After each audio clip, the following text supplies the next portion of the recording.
Gloria a Dios. Hermanos, oficialmente ahora nos saludamos. Que el Señor les bendiga grande, rica y abundantemente. Qué bueno estar en la casa del Señor. Amén. Saludamos también, ¿verdad? A todos los que nos están viendo las redes en el Facebook Live y que se seguirán conectando también. Antes de continuar, vamos a hacer una oración. Padre eterno Dios, te adoramos, te bendecimos y te exaltamos, Señor. Gracias, Padre amado, porque privilegio estar en tu casa, Señor. El salmista lo expresaba cuando decía que mejor es un día en tus atrios que 1000 fuera de ellos. Gracias, Señor. En esta noche, Padre amante, queremos tu dirección y tu guianza en este estudio bíblico. Queremos, Señor, que de manera muy especial tú nos ministres. Háblanos, Espíritu Santo. Queremos ser ministrados. Señor, el Maestro por excelencia, lo eres tú, Señor. Que esta palabra, Señor, no solamente quede en el intelecto, sino que la podamos poner por obra. En el nombre de Jesús. Amén.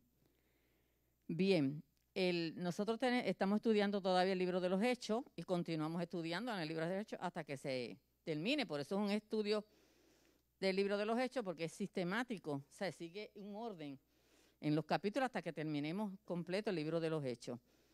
Y vamos a ver en el capítulo 13 a Pablo y a Bernabé en Antioquía de Pisidia, que sería entonces Bernabé y Saulo, comienzan su primer viaje misionero. Yo no voy a enfatizar mucho en la primera parte de este estudio, lo dio Bartolo el jueves pasado y lo dio muy bien, el libro de los Hechos, y actualizó muy bien. O sea, no voy a darle unos énfasis, solamente vamos al mapa. Usted tiene los mapas y nos dice aquí, ¿verdad?, que ellos salieron de Antioquía, Antioquía de Siria.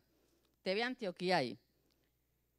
Dice que ministrando al Señor ellos, ¿verdad?, fueron encomendados por el Espíritu Santo. Los envió, la iglesia oró, la iglesia ayunó y los despidieron hacia el viaje.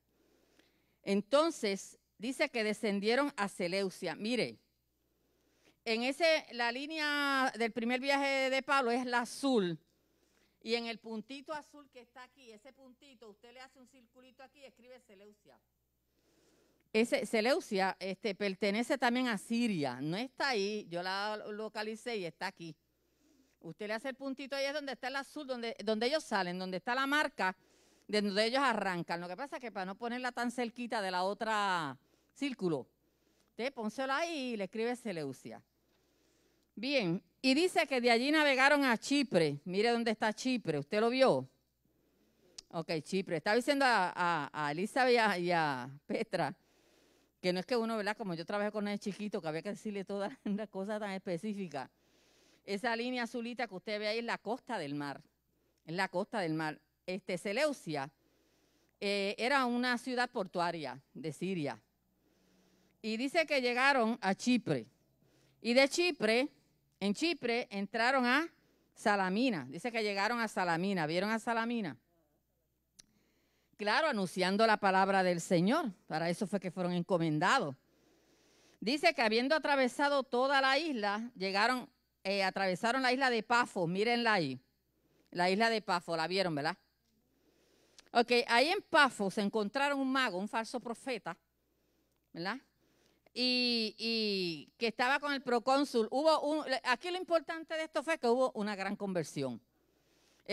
Un procónsul es como un gobernante, ¿verdad? Y vimos la conversión de Sergio Paulo, un procónsul ahí. Y vimos pues que el mago aparentemente era algún ayudante de él. Había una oposición, él se oponía a que el procónsul recibiera la palabra. Algún beneficio, ¿verdad?, tendría él, y de hecho se explicó también la semana pasada. Bien, entonces vemos que Pablo lo reprendió y quedó ciego. Incluso no solamente lo reprendió, pero le dijo hasta hijo del diablo, le dijo también. Ahí está. Lo reprendió, ¿verdad? Entonces cuando el procónsul vio que él quedó ciego, el procónsul quedó maravillado, ¿sabe? Y dice que creyó, maravillado de la doctrina del Señor. Yo estaba leyendo en unos comentarios y dice que se encontraron unas inscripciones con el nombre del procónsul.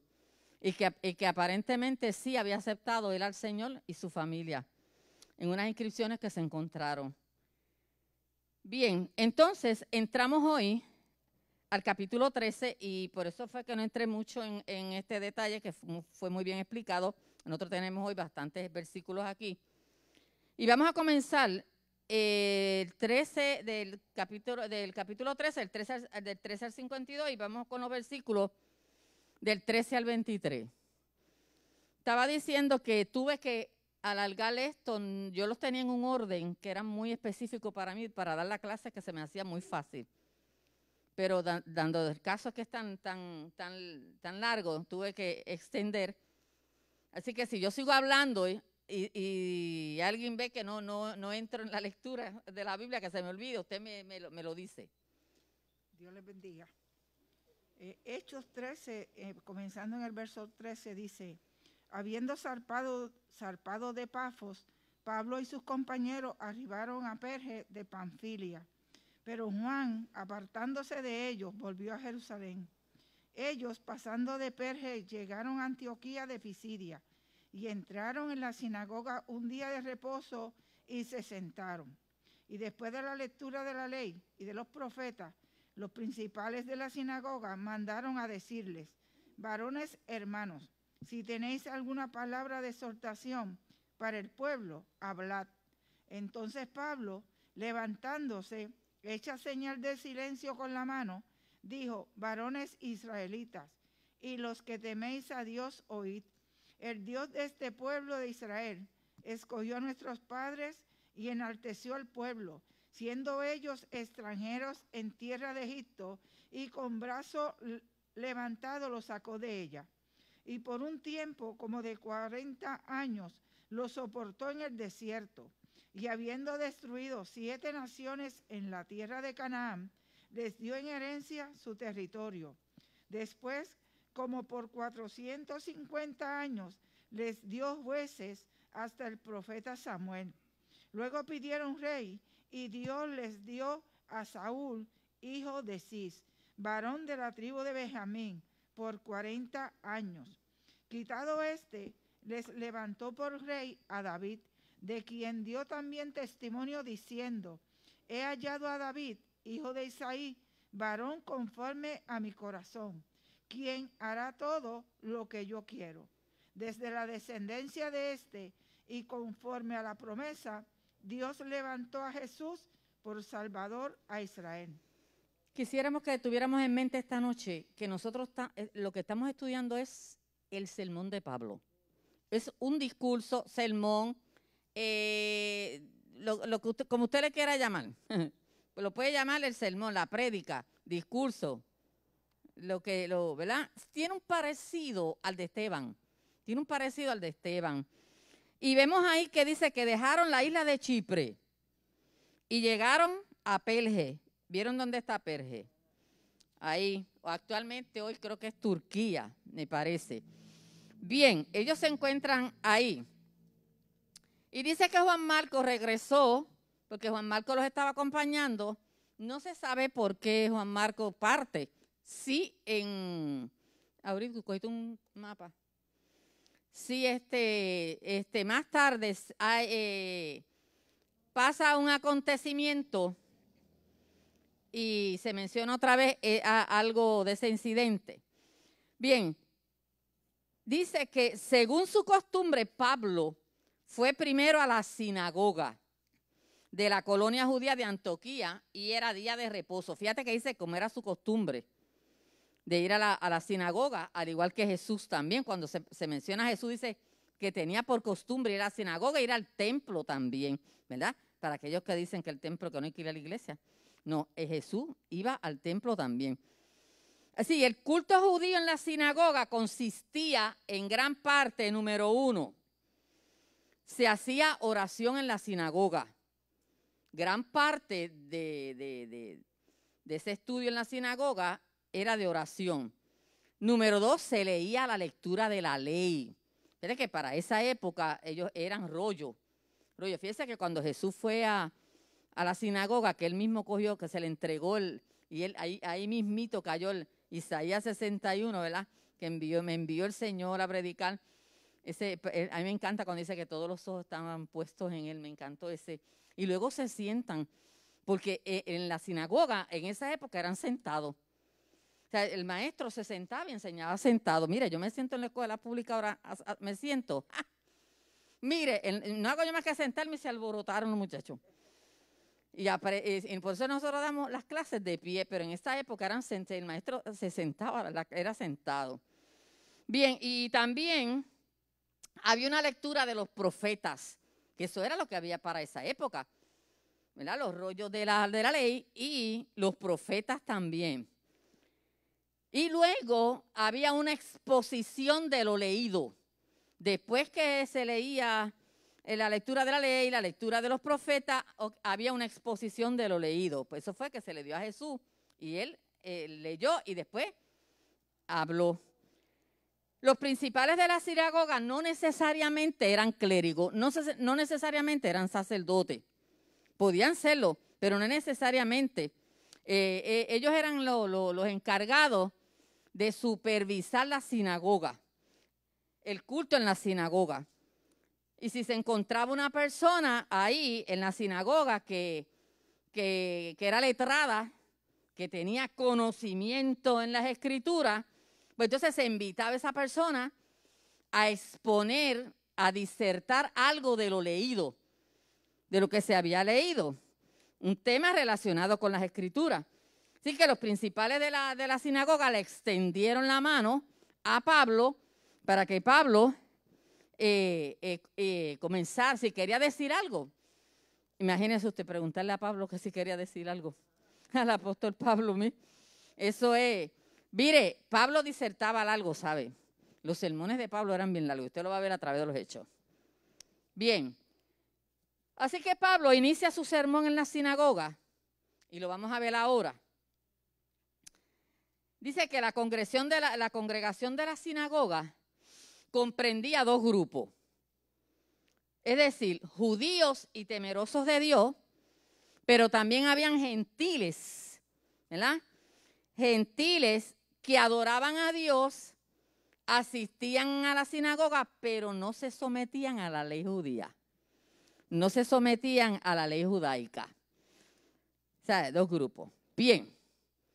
Pablo ahora comienza su discurso, su prédica, su sermón, como usted lo quiera. No podemos perder de perspectiva que es un sermón. Estamos hablando de que Pablo está predicando. Sería bueno que a través de la clase evaluemos el sermón de la época de antes y el sermón de hoy. Diferencias, semejanzas. Vamos a analizar esto, la prédica de Pablo y las prédicas de hoy. Comienza Pablo por el Antiguo Testamento, por eso se me parece a Esteban, si comienza por el Antiguo Testamento. En este repaso de la historia de Israel, Pablo mencionó eventos importantes. Primero habló de la elección de los patriarcas. Empezó hablando de los patriarcas de allá, de cuando estaban, ¿verdad? Abraham, sus 12 hijos, y cuando estaban allá en Egipto. También habló de la liberación de Egipto. Mire, Lucas habla aquí, y Lucas, si fuese a escribir todo lo que tenía que decir de Pablo, desde lo que Pablo habló, entonces sí que estaríamos aquí un año y no se sabe cuánto, ¿verdad? Por lo tanto, Lucas tiene que haber resumido, pero sí yo me creo que Lucas le habló sobre ese evento del Mar Rojo. Tiene que haberle hablado de eso. Si le habló de la liberación de Egipto, mire, qué importante ese evento, ¿verdad? Cómo el Señor obró para la liberación de ese pueblo. También le habló el tiempo en el desierto. También Pablo empezó en su plática todos los acontecimientos en el desierto, y me creo también, ¿verdad?, que Pablo tiene que haber abarcado bastante también de todos los acontecimientos en el desierto, de ese maná, ¿verdad?, de esa agua de las rocas, las codornices, bueno, todos los eventos que pasaron, ¿verdad?, en el desierto. También Pablo empezó a hablarle a ellos también de la conquista de Canaán, cómo conquistaron Canaán. Me imagino también, y yo creo que Pablo también le pudo haber hablado de ese cruce del Mar Rojo, ¿verdad? Cuando cruzan ese Mar Rojo. Y tiene que hablarle de todas las conquistas que hicieron. También le habló Pablo del tiempo de los jueces. Ya que el tiempo de los jueces, lo más que uno se acuerda de esas historias de los jueces, eran caudillos, ¿verdad? El pueblo dice ahí que cuando usted lee el primer capítulo por ahí, los jueces dicen que cada cual hacía lo que le parecía. Ya el pueblo había pecado tanto. Y ya Dios, mira, el Señor, el pecado le había llegado hasta las narices, igual que hoy día. Y los dejó, como dicen por ahí, al garete. Pero entonces el pueblo clamó. Y el Señor levantó, ¿qué? Caudillo, le levantaba un caudillo.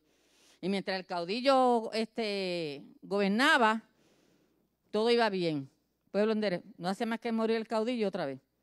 Y así volvió. Eso fue como un ciclo. Bien, también Pablo le habló de la creación de la monarquía de los reyes. Cuando comienza, ¿verdad? Yo imagino que Pablo le explicó también cómo comenzó la monarquía, los reyes. Le hablaría del primer rey, de Saúl. Luego entra en el tema del otro rey, el rey David. Y me imagino que tiene que haberle explicado muy bien que durante el reinado de David fue donde el pueblo de Israel tuvo más gloria, donde esa nación estaba prácticamente, como pudiéramos decir, en todo su apogeo. Porque si bien es cierto que también con Salomón, pero ya con Salomón comienza a descender, Salomón muy sabio, ¿verdad? Pero al final se desvió. Pero con David esa nación estaba floreciente. Un hombre, dice él, conforme al corazón de Dios, pero no era perfecto. Cometió sus errores y sus fallas. Así que Pablo, en su prédica, comienza desde el Antiguo Testamento. ¿Usted sabe para qué? Porque todo eso iba a conducir ¿hacia dónde? Hacia Jesús. Todo eso, de ahí en adelante, de la descendencia de David, ¿verdad? Viene Jesús. Así que este repaso de la historia de Israel, mire, iglesia, ya Pablo, me voy a salir un poquito de lo de Pablo. Ya Pablo, esta fue la primera parte, lo que pasa es que no puedo entrar en muchos detalles, pero, o sea, este repaso de la historia de Israel nos muestra que Dios tiene un plan a través de la historia y que la iglesia, usted y yo, estamos en ese flujo de ese plan de Dios, todavía hasta el sol de hoy. Mire qué hermoso, todavía, porque todavía está la iglesia. La iglesia todavía estamos aquí, no ha sido levantada. Si bien es cierto que unos se han ido adelante, pero todavía hay iglesia aquí en la tierra, ¿verdad? Así que todavía usted y yo estamos en ese plan de Dios, ese plan que Dios preparó desde antes, desde la fundación del mundo para su pueblo. Bien, vamos ahora a los versículos 24 al 37.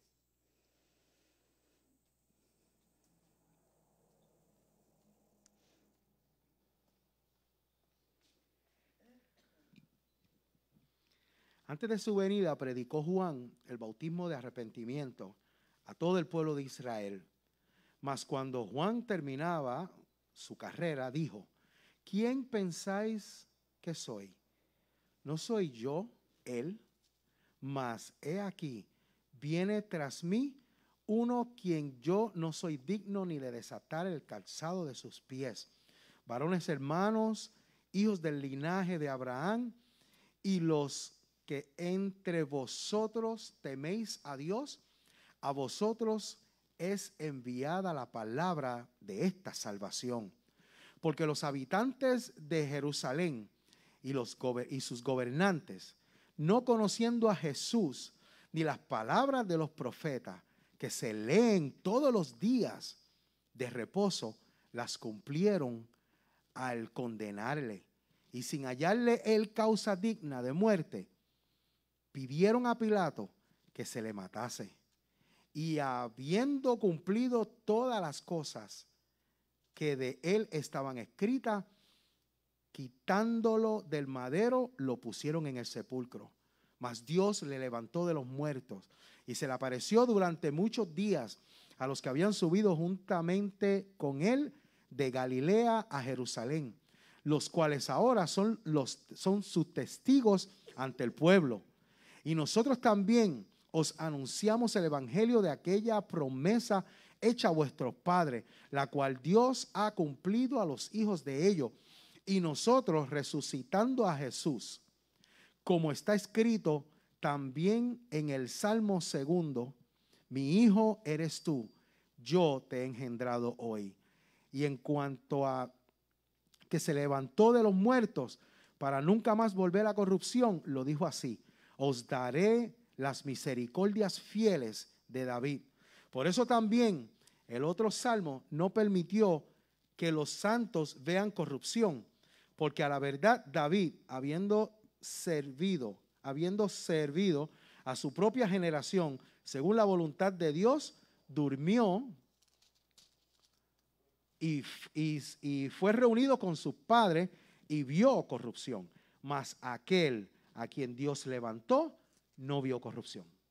Amén. Gloria a Dios. Sigue Pablo, ¿verdad?, disertando al pueblo. Se parece un poquito también a Pedro, ¿verdad? El mensaje de Pedro también en Pentecostés, al igual que el de Esteban.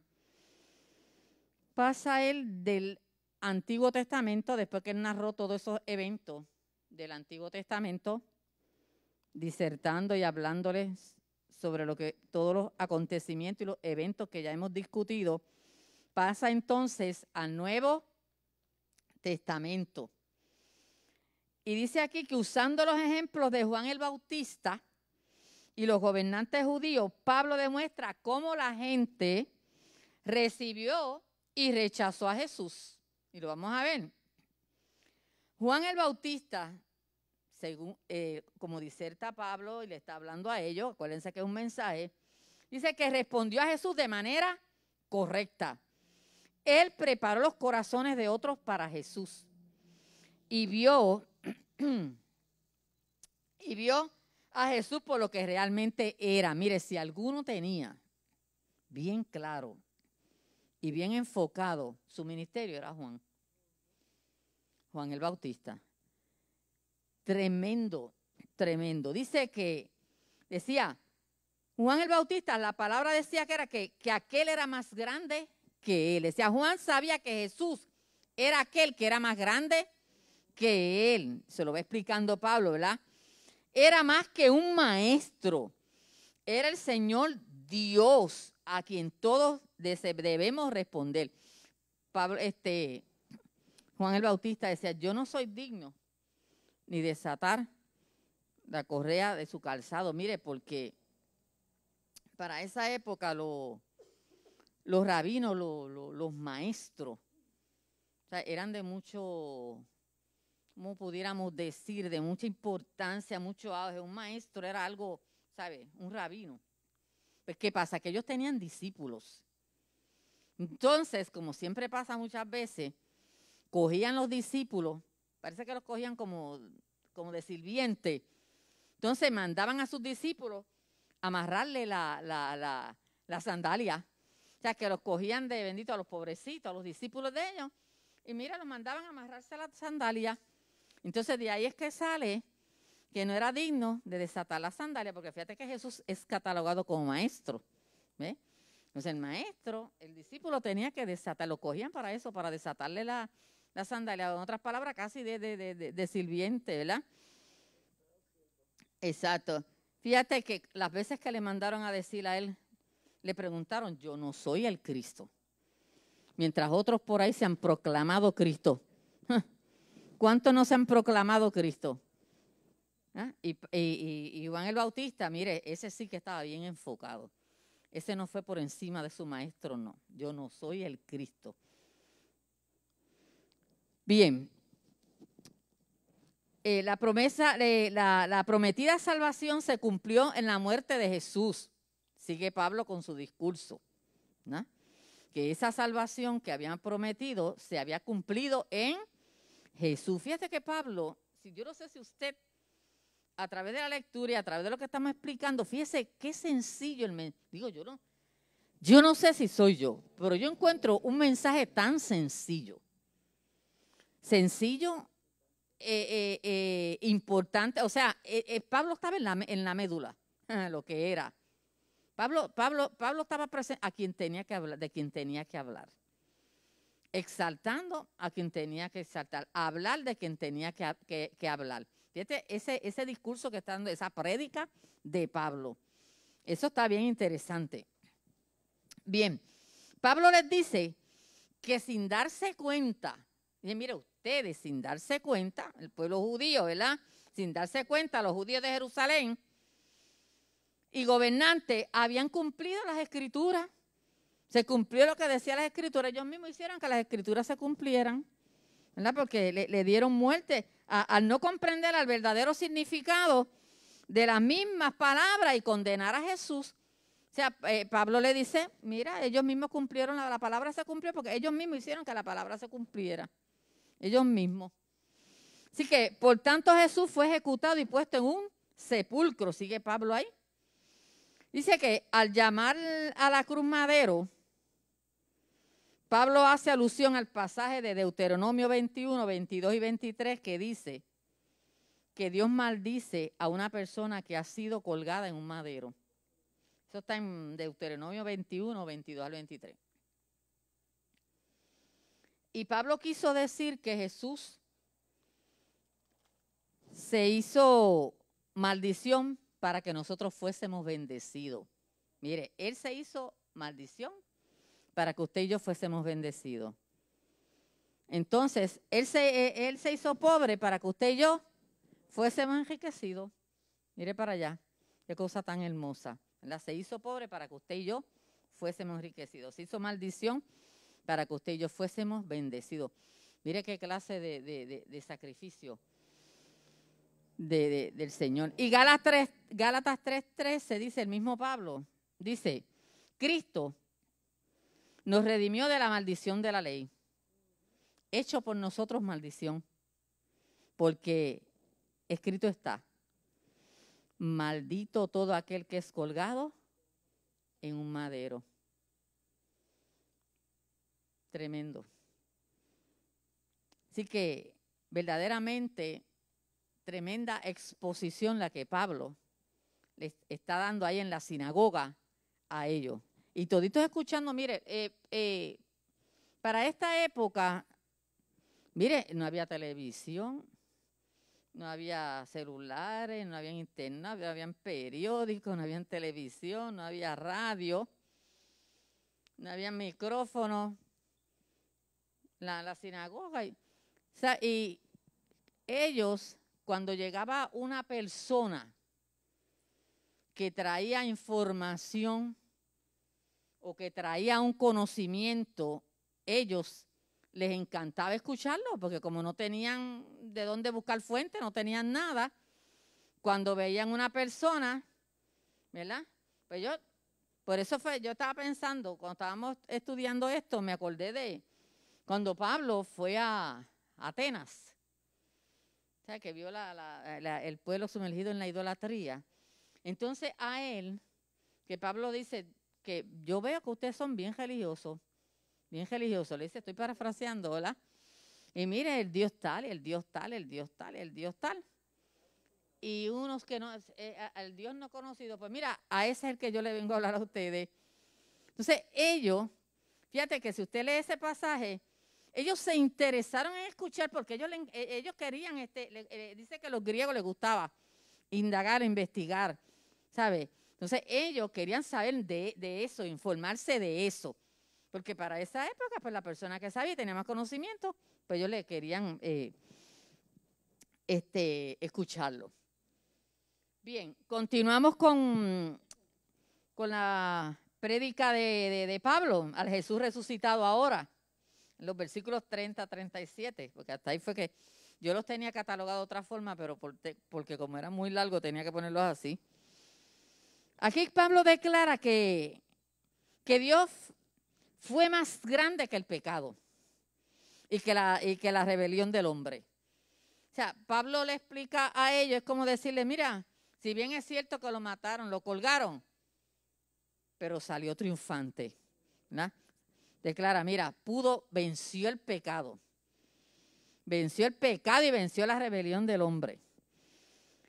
Jesús se levantó de la tumba triunfando sobre el pecado y la muerte.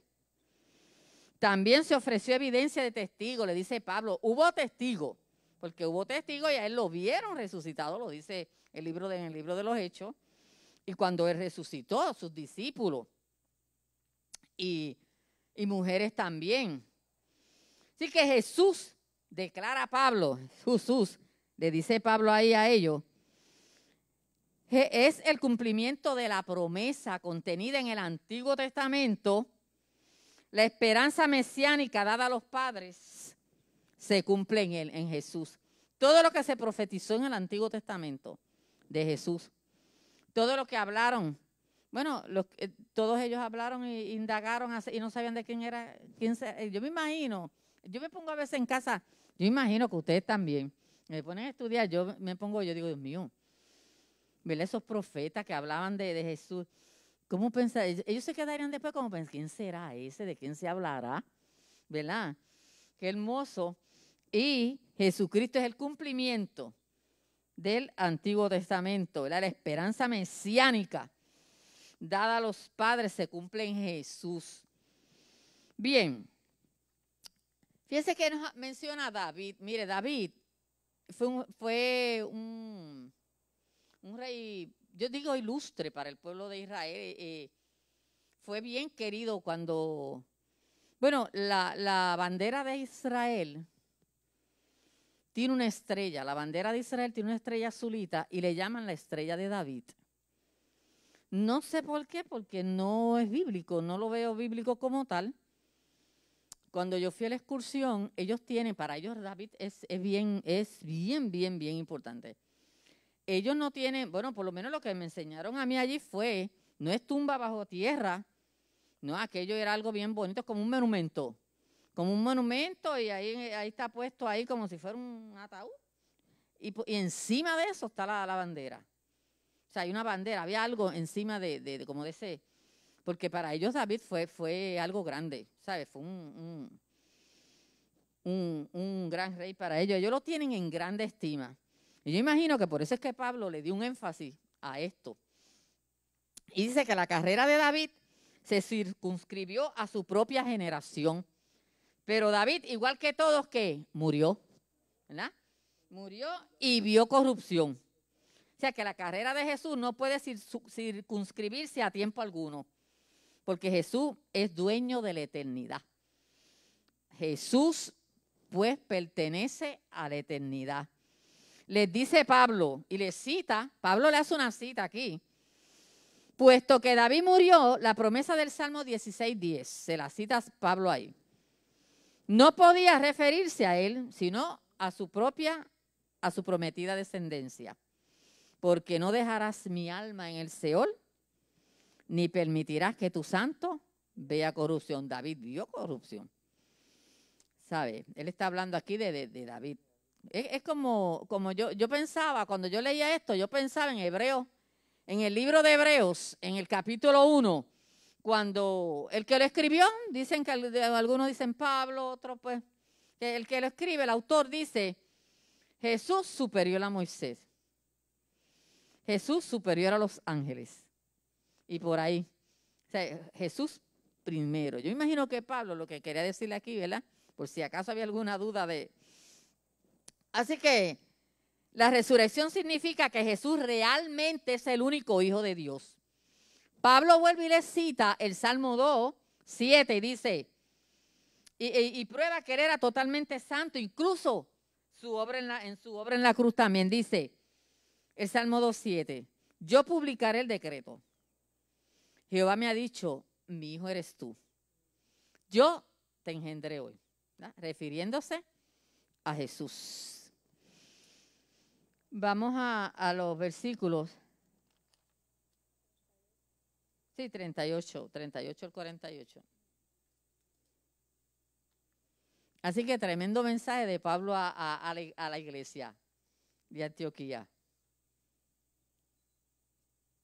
Sabed pues esto, varones hermanos, que por medio de él se os anuncia perdón de pecados, y que todo aquello de que por la ley de Moisés no pudisteis ser justificados, en él es justificado todo aquel que cree.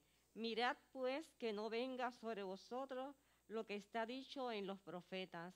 Mirad, oh menospreciadores, y asombraos y desapareced, porque yo hago una obra en vuestros días, obra que no creeréis si alguien os la contare. Cuando salieron de ellos de la sinagoga de los judíos, los gentiles les rogaron que el siguiente día de reposo les hablasen de estas cosas. Y despedida la congregación, muchos de los judíos y de los prosélitos piadosos siguieron a Pablo y a Bernabé, quienes hablándoles les persuadían a que perseverasen en la gracia de Dios. El siguiente día de reposo se juntó casi toda la ciudad para oír la palabra de Dios, pero viendo los judíos la muchedumbre, se llenaron de celos y rebatían lo que Pablo decía, contradiciendo y blasfemando. Entonces Pablo y Bernabé, hablando con denuedo, dijeron: a vosotros a la verdad era necesario que os hablase primero la palabra de Dios, mas puesto que la desecháis y no os juzgáis dignos de la vida eterna, he aquí nos volvemos a los gentiles, porque así nos ha mandado el Señor diciendo: te he puesto para luz de los gentiles, a fin de que seas para salvación hasta lo último de la tierra. Los gentiles, oyendo esto, se regocijaban y glorificaban la palabra del Señor, y creyeron todos los que estaban ordenados para vida eterna.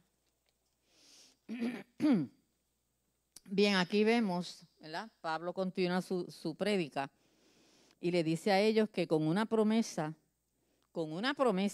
y una advertencia, Pablo aplica la verdad de quién es Jesús y qué hizo por nosotros. Dos bendiciones se desprenden de la muerte y resurrección de Jesús. Número 1, el perdón. El perdón a nuestros pecados. Y número 2, la justificación. Aceptos al Padre. Qué hermoso, ¿verdad? Pablo dice en Romanos. De hecho, el libro de Romanos mayormente está dedicado a todo eso. Ese libro es tremendo. Justificados pues por la fe, tenemos paz para con Dios por medio de nuestro Señor Jesucristo. ¿Ah? Ya que por la ley jamás ni nunca podíamos ser justificados. Continúa Pablo y le dice que la promesa es que debido a quién es Jesús y lo que hizo por nosotros, se nos ofrece libremente el perdón en Jesús. Así que podemos ser justificados de todo aquello de que por la ley no pudiste ser justificado. Todo esto Pablo se lo está diciendo a ellos, su prédica. En él, en Jesús, es justificado todo aquel que cree. Es todo aquel que cree. Dios no hace acepción de personas. Como yo escuché, me dio risa, escuché un predicador bien cómico, que es Eliezer Molina, un ancianito, lo más cómico. A mí me encanta escucharlo de noche. Yo me duermo con esas predicas de él. Y dijo, ¿y si hace acepción de personas, qué? Y eso me estuvo tan gracioso. Yo que estaba casi durmiéndome, escuchando la predica del bien cómico. Y dijo eso y me reí. Pues yo dije, es verdad, Él es soberano. Él es soberano. De hecho, ¿verdad? Pero que me estuvo cómico la expresión de él. Muchas veces nosotros nos basamos en eso. Y me estuvo bien cómico. Bien, ahora Pablo le hace una advertencia. Que si no aceptamos a la persona en la obra de Jesús, con toda nuestra vida, somos menospreciadores que desapareceremos. Otras palabras, ¿verdad? ¿Cómo tendremos en poco una salvación tan grande? Eso mismo, bueno, que Pablo es tremendo, pues de las mismas epístolas de él es que dice eso, ¿verdad? Incluso Pablo citó un pasaje de Habacuc sobre el juicio que vino sobre Jerusalén. Si Dios los juzgó a ellos también juzgará a aquellos que niegan y rechazan su oferta de perdón a través de la obra de Jesús. Aunque vivimos bajo la gracia, entonces me voy a salir ahora del sermón de Pablo. Aunque usted y yo vivimos bajo la gracia, Dios sigue siendo un Dios de juicio también, hermanos. O sea, lo que quiere decir es que el pecado debe ser juzgado. El mero hecho de que usted y yo estamos bajo la gracia, eso no nos da a usted derecho, a usted y a mí, de estar pecando. Pablo le dice a los corintios, ¿perseveraremos en el pecado para que la gracia abunde? En ninguna manera, le dice Pablo. No podemos permanecer en el pecado. Estamos bajo la gracia, pero la gracia no nos da derecho a nosotros del libertinaje. Como dicen por ahí, salvo siempre salvo. Yo no, eso no es mi postura. Salvo siempre salvo, no. Yo no voy a aceptar a Jesucristo para irme a hacer y a deshacer. Pero ¿cómo es eso? O sea, esa no es mi postura y, ¿verdad? No sé, creo que no. Sí que hablamos, ¿verdad?, de los que no tienen a Cristo. Nosotros estamos lavados y redimidos por la sangre de Cristo. Digo, Señor, yo estoy lavada por tu sangre y estoy joseada también, por si acaso. Por si acaso. Y yo digo, Dios mío, Señor, porque están las cosas, uno tiene que estar, mire. Sí, no, yo sigo, a mí me funcionan las cosas que yo digo. Yo digo, no, yo declaro, pues yo lo declaro. Yo digo, declara es afirmar. Yo digo a lo que dice la Biblia. Aquí, cree en el Señor Jesucristo y serás salvo tú y tu casa.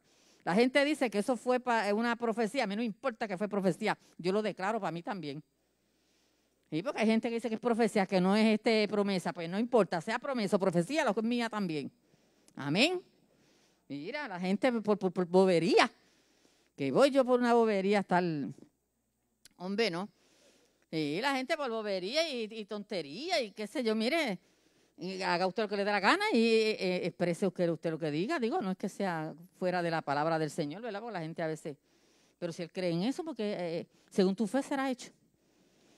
Exacto. Bien, vamos entonces a continuar la prédica de Pablo. Vamos a ver en qué paró esto. Dice que la respuesta al sermón en Antioquía de Pisidia, vamos a ver esa respuesta al sermón en Antioquía de Pisidia. Después del servicio en la sinagoga, dice que muchos oyentes se mostraron dispuestos a aceptar su mensaje. O sea que muchos recibieron el mensaje. Tanto los judíos como los gentiles en la sinagoga respondieron, dice que positivamente. Dice que se observó una respuesta aún mayor en los gentiles. O sea que los gentiles pusieron como más interés. Entonces, durante la semana, usted sabe que pues se reunían los sábados, porque el sábado era el día de reposo, que se reunían en la sinagoga. Entonces, después de esto, se regó por toda la ciudad la fama del sermón de Pablo. Entonces, el siguiente día de reposo, que se reunieron, ¿verdad?, sábado otra vez, dice que se llenó la sinagoga de gentiles. Se llenó la sinagoga de gentiles que venían a escucharlo. Entonces, tal invitación de gentiles tal invasión, se llenó tanto la sinagoga que eso provocó envidia de los judíos que rebatieron el mensaje de Pablo. Así que, de pronto, la predicación de Pablo empezó a recibir oposición. Empezaron a contradecirlo y a blasfemar. Fíjense que no es que estaban blasfemando a Dios, sino que era contra Pablo. Contra Pablo. Siempre el mensaje va a recibir oposición. Siempre. Eso lo vemos a través del libro de los Hechos. Y lo triste es que la oposición viene de afuera y de adentro. Oposición de afuera y de adentro. ¿Verdad? Bien, Pablo y Bernabé responden a la oposición judía. Ellos le dijeron, ellos reprendieron a aquellos que rechazaron a Jesús. Ellos lo reprendieron, haciéndole saber a los judíos que era un privilegio. Pablo le explicó que era un privilegio, que el evangelio era primeramente para ¿quiénes? Para los judíos, como dijo Juan, a los suyos vino. Y los suyos no les recibieron, ¿verdad? Yo que Pablo dice, hubiera llegado a ellos. Pablo replicó el orden establecido por Dios que era primero que se ofreciera el evangelio a los judíos. Era primero para los judíos. Eso es lo que Pablo le está diciendo a ellos. Pablo se veía forzado a volverse a los gentiles. En el versículo 47 se aplica aquí a los gentiles. Se aplica aquí a los apóstoles, que habían de traer luz a los gentiles. Sí. Dice que los gentiles respondieron a la invitación de Pablo con una fe entusiasta, con gozo. Imagínate, al expresarle eso, mire, nosotros seguimos el orden que hizo el Señor, la palabra primero ustedes la rechazan, pues mira, nos volvemos a los gentiles. Eso hay en el Antiguo en Isaías, hay unos pasajes ahí que lo especifica muy bien, Isaías 49:6, que dejé, pero usted lo puede buscar, y en Romanos 1:16 también, donde dice, porque no me avergüenzo del evangelio, porque es poder de Dios, para el judío primeramente, ¿verdad? Ajá. Y le cita. Bien, vamos a hablar algo más. Tenemos aquí los versículos 49 al 52.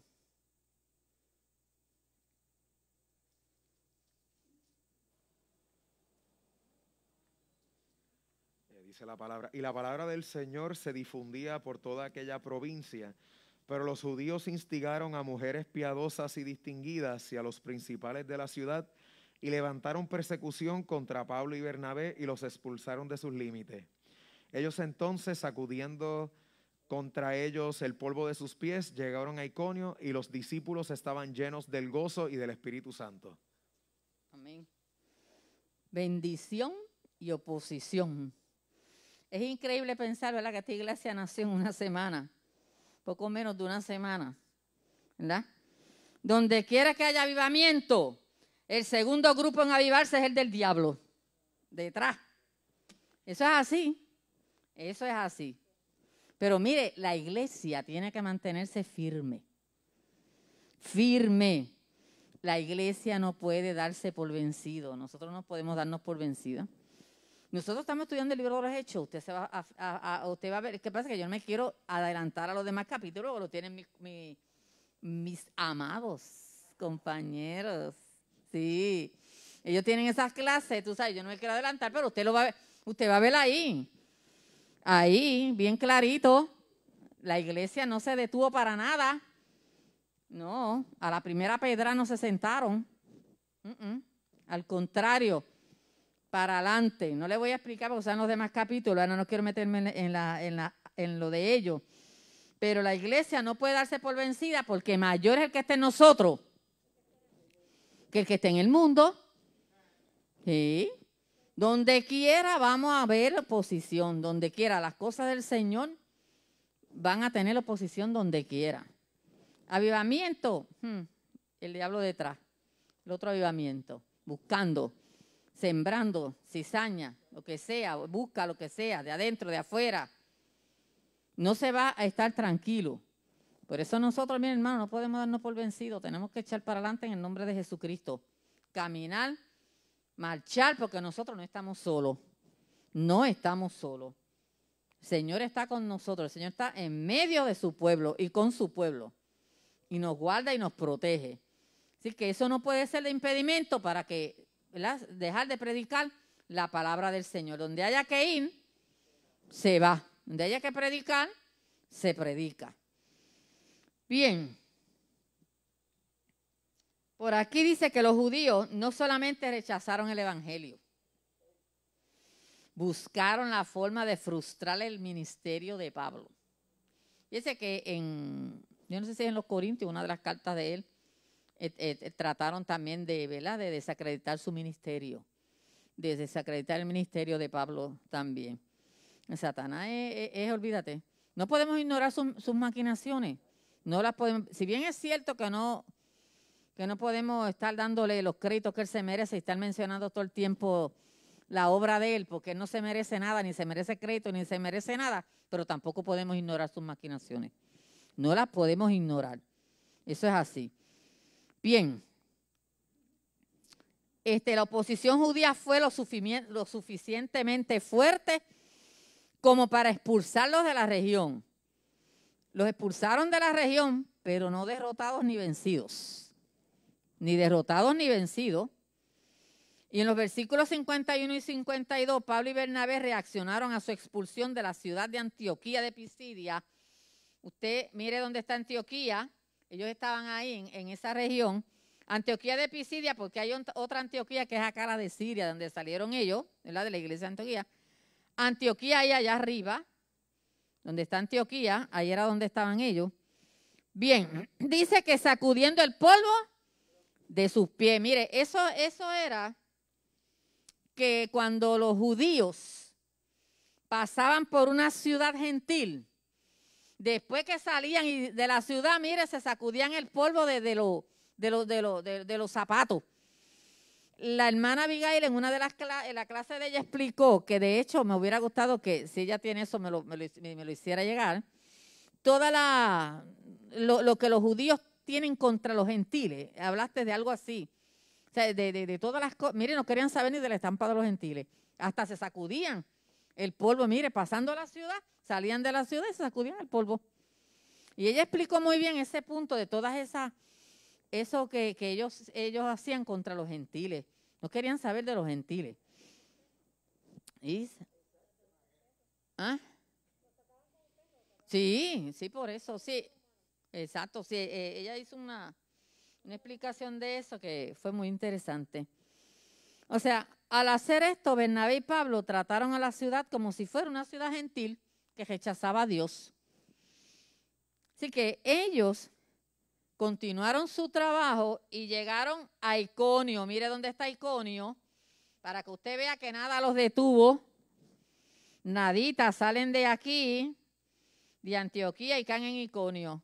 Ellos no viraron, ellos dijeron, mira, vámonos de aquí. Vámonos, vamos a virar, que la cosa no está buena. La cosa aquí todo está malo. ¿Ves? Ellos no dijeron eso no salió de la boca de ellos. Al contrario, de ahí pasan a otro sitio. A Iconio. Llegaron ahí. Y no se cree que ahí se iban a quedar de brazos cruzados.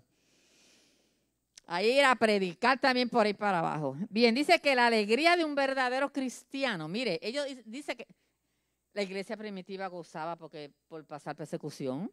Ellos se sentían felices y contentos. Y para ellos eso era una alegría. Mira todas esas cosas que pasaron. Ellos gozaban porque ellos sufrían por la causa de Cristo. Ellos gozosos. Y aquí ellos también. Dice que la alegría de un verdadero cristiano está más allá del alcance de los problemas terrenales. Y no es afectada por las circunstancias.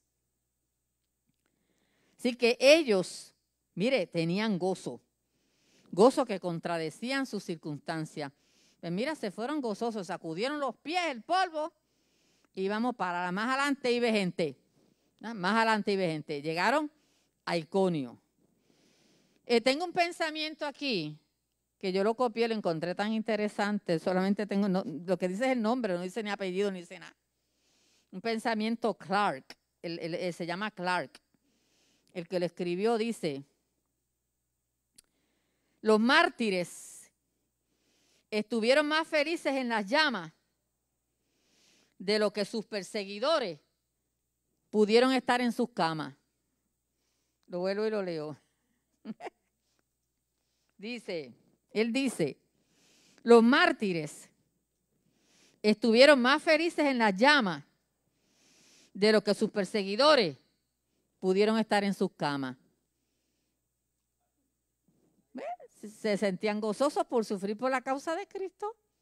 Imagínense. Está muy acertado el pensamiento. Bien. La semana que viene, el jueves que viene, está el capítulo 14. ¿Tú lo tienes, Efraín? Capítulo 14. Okay. El capítulo 14 menciona la ciudad de Atalia. Vuelve a mencionar. El capítulo 14 vuelve a mencionar otro, porque está también habla del primer viaje de Pablo. Entonces, menciona Atalia, y Atalia está donde está, pertenece a Panfilia. Aquí. Usted hágale un puntito ahí como debajo de la N. Debajo de la N, y usted escríbale Atalia. Más o menos está ahí. Es una ciudad portuaria también. Portuaria, cerca de las costas. Son ciudades mayormente cosmopolitan. Mucha gente. Pablo visitaba muchas ciudades así porque es como San Juan en Puerto Rico. San Juan. O sea, queda en la costa, una ciudad cosmopolita, llega de todo el turismo. Pablo aprovechaba mucho esas ciudades. Lo escribieron, Atalia. Ok, el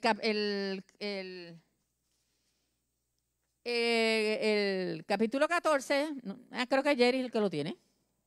Sí, Jerry. Sí, ese ahí, ¿verdad? Se continúa el primer viaje misionero hasta aquí el discurso de Pablo. ¿Qué usted cree de ese discurso con el discurso de hoy día? Ese sermón con el sermón de hoy día. Los contras, bueno, se está hablando, todavía de hoy día se está hablando de Jesucristo como nuestro Señor y Salvador. El que fuera de Él no hay salvación. Eso está claro. El mensaje, mire, el mensaje no puede cambiar. El mensaje no se puede cambiar. La idea central del mensaje es Jesucristo, el centro del mensaje. Nosotros podemos tal vez cambiar un método, la forma de nosotros. Tenemos hoy, qué sé yo, micrófonos, tenemos muchas cosas. Otros tienen la bendición y la dicha de presentar distintas, ¿verdad? El mensaje de distintas maneras, distintas formas, pero el mensaje tiene que ser el mismo. El que se salga del mensaje, mire, se liquidó. Se liquidó porque el mensaje es el mismo ayer, hoy, siempre y hasta que Cristo venga, el mensaje es el mismo, nuestro Señor Jesucristo. Así que vamos a tener ahora, ¿verdad?, la colecta de nuestras ofrendas. Vamos a orar. Gracias, Señor.